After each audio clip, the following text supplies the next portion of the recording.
G'day. I'm just polishing up the old bush squirrel. I drew a face on it yesterday and I'm bored stiff with it now. Oh, it feels good as well.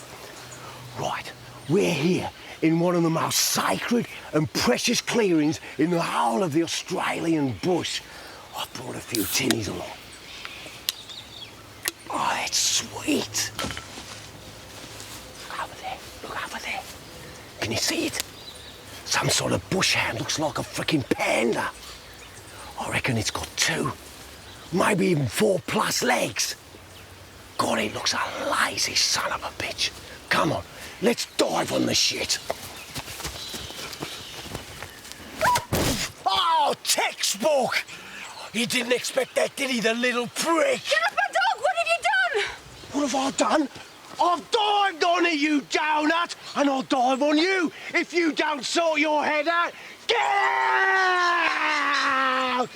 I am a freaking knight!